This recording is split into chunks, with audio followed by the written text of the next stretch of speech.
Thank you very much, and thank you for giving us the opportunity to present our work. So Quest AI is a startup. We've been funded 3 years ago, and both me and the co-founder and several people in the team come from a background in research. So we've been working on European project in different institutes, and in 2021, together with Riccardo, we decided to create a company in order to shift our knowledge in algorithm design, mainly in deep learning and in AI, in like application which could be used in the industry in order to bring innovative products and services to mainly machine builders and system integrators. So briefly, I want to tell you a little bit what we do before we focus on the presentation, which is going to be about the use of event-based camera. We have within our competencies basically this way. Okay, thank you.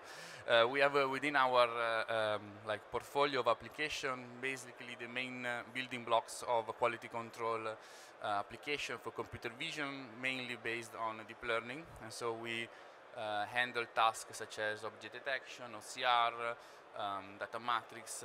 Mainly we do anomaly detection recently and the beam picking. So these are the main functionality that you can find when you want to face basically a computer vision problem using deep learning. So these are typically based on standard frames or videos, sequences of videos, and however, there are situations in which the camera, standard camera, may have a limitation, or there may be processes in which you may be interested in analyzing different type of dynamics. Maybe because the speed of the process is very high, and you don't have the possibility to store all the images as you would do in a slow motion video. Or maybe there be situation in which the scene is very contrasty, or the light conditions are not uniform over the frame, and either you need special illuminators. I'm thinking, for example, about application in welding, or you may need to have different type of approaches. So since several years we have the possibility to use a new form of sensor, which are called neuromorphic sensors. Such sensors works in a different way compared to standard frame. Instead of capturing the intensity of each pixel, they record basically changes. So we have typically polarity, activation or deactivation of the pixel, and we have let's say a series of points within the frame which are corresponding to the pixel in which there is an activation or a deactivation, I was mentioning. The very important point is that the information is sparse. So when you ask the sensor to return you the recording or what you have, what the information that you want, this comes as in the form of a list of coordinates x and y and a timestamp. So this basically gives us a representation which is sparse, because we only have the information which are relevant. Think about high-speed process. Basically, we only have the information about the changes in the image, so we don't have to store a huge amount of data. We don't have to elaborate a huge amount of data. And also we can exploit basically a characteristic of this sensor, which is given by not only the high frequency, we have timestamp at the level of the microsecond I was mentioning, but also we have a very huge dynamic range, which makes this sensor very useful in cases in which we have a low light condition or we have a very high contrast condition. So here there is a very simple example. You see the image on the left is a ping pong ball which is bouncing on the table, and we have like a blur due to the speed, and on the right the same image is captured with a neuromorphic sensor, an event-based camera, and you see that we have a much more sharper image. However, when you wanted to process this data, you need to use different type of algorithms, because if you just accumulate the events and you would use standard computer vision techniques, for example, based on let's say convolutional neural networks, then you're not really exploiting the sparsity of the data, because you are going back to a representation which is still a frame, and so you're not really able to process this frame at very high speed if, for example, you wanted to do let's say online control of your data. So there is a lot of interest in designing new approaches, designing new type of algorithm to elaborate this data. And then there is an interest, and this is the direction that we are pursuing at the moment, of how do you combine information coming from one sensor, frame-based sensor, and an event-based sensor. Because, for example, there are situations in which you really wanted to take advantage of both type of features. If, for example, an object is not moving, then the event will not return any data. And so you may not know that there is an object unless the object moves. And also the features, well, of course there are different sensors, but always you do not have the type of feature for surfaces, for let's say shades and colors, which gives you let's say input which is relevant for certain type of algorithm. For example, if you want to do anomaly detection or other type of surface, you have more like features which are at the level of edges typically.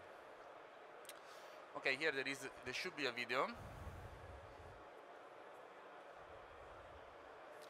So this is just to give an idea, the same scene captured by both an event-based camera in a real setting and not an industrial one, if it is loads, okay. And the scene on the left is very dark because of the need to capture the movement. Of course, you have to have an exposure which is very limited, and so clearly you may have issues in presence of low light condition. While on the right you see that it is very clear when the object is moving. You can have a better detection, and in particular you have the possibility to analytics, and for example sport analytics is one of the area where this type of camera have application. Okay, so how do we combine the two things? I mean the two words, event and camera. So we're using two different cameras, one event, one based. Here in the picture you see like a combination of the two, and a solution which is based on a stereo setting. So there are procedures that allows you to calibrate the two cameras so that you have an alignment between the feature, which is very important when you want to combine the information between the two type of representation. And once you do the calibration, then you can really have a correspondence between the two type of feature, spatial correspondence. Clearly you have a different time, different say frame rate in the case of the camera with the frame, and you have a different time dynamics in the case of the events. They typically work at different orders of magnitude, and so what you can do is that you can design algorithm which at the lower let's say frequency they access the information from the frame, and with a higher frequency they access the information coming from the event. And this can be done in many different ways. For example, you can use the frame in order to reset the detection of an object in the scene, or you may use you can use the frame exactly to reset the initial position of an object, or you may use it to let's say identify new objects which are appearing in the scene, and then when you do the tracking in high speed you can move to the events. And by realigning space and time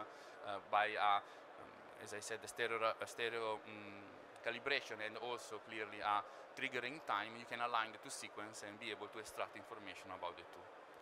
So the type of application of interest for us, as I was mentioning, are high-speed tracking, that with this camera can really move to another order of performance due to the timestamp, which are very, very precise, and also anomaly detection. I'm thinking, for example, about an application in manufacturing where you may have a tool in a milling process, and the distribution of the chips can tell you something about the process itself, and usually this correlates with the possible damages for the tool, or in the worst case, damages to the piece that you are working on.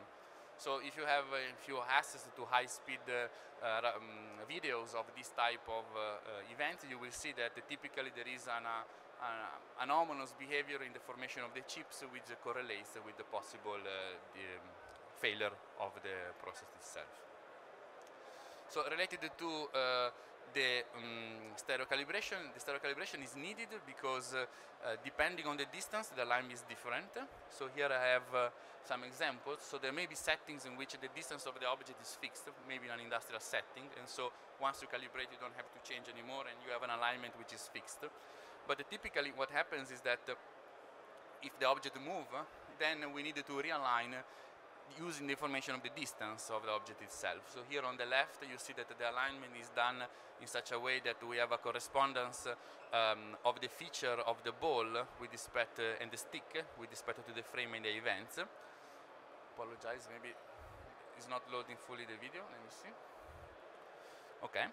While here on the right we have an alignment which is connected to the ball, because these objects have different distance from the sensor, and so the alignment clearly has to be done. So this can be done in many different ways. Either you know what you track, what you want to let's say, align, and you use the information from a depth of a map of depth that you may estimate from the two camera, or you may use an external sensor. These are used, so these recording are done using a real sensor which gives us the depth, and we know the object of interest, and we calculate this depth, and we have a mapping between the alignment in order to choose what we want to track and what we wanted to align. Okay, let me move to the next slide.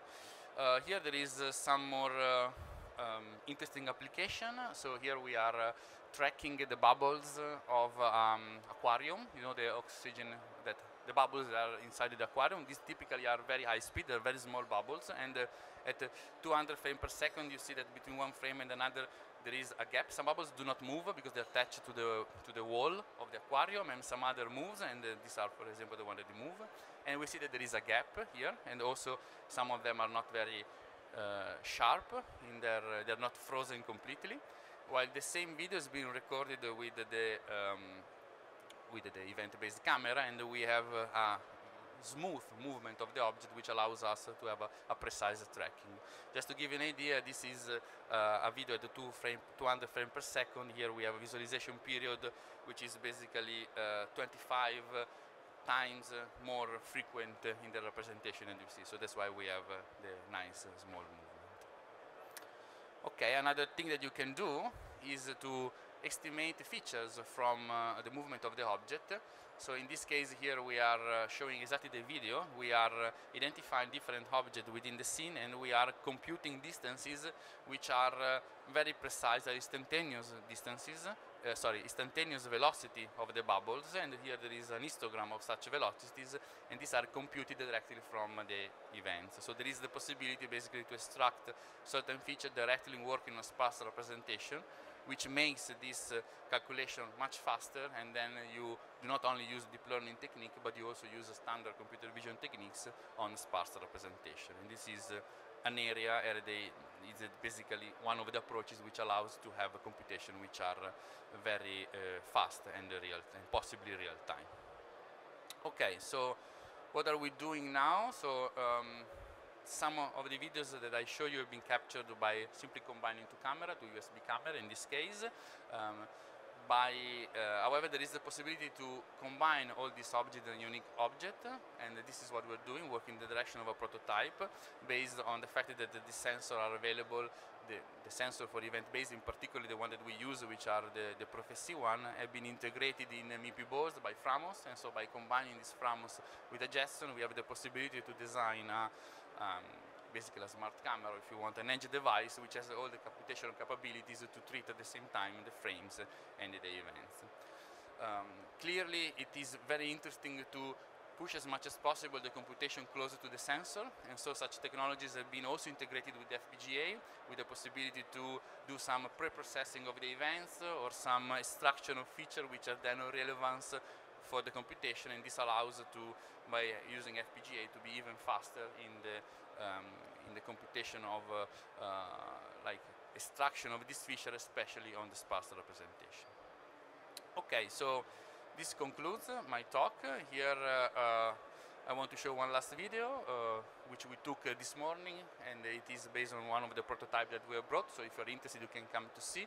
And here you can see that we are aligning the features of the frame and the events in an environment which is not easy, because there are many lights, there are like a lot of noise, and by using information about the distance, the lines allow you to obtain the two things. Okay, thank you very much. This concludes my presentation, and I'm very happy to answer any question you may have.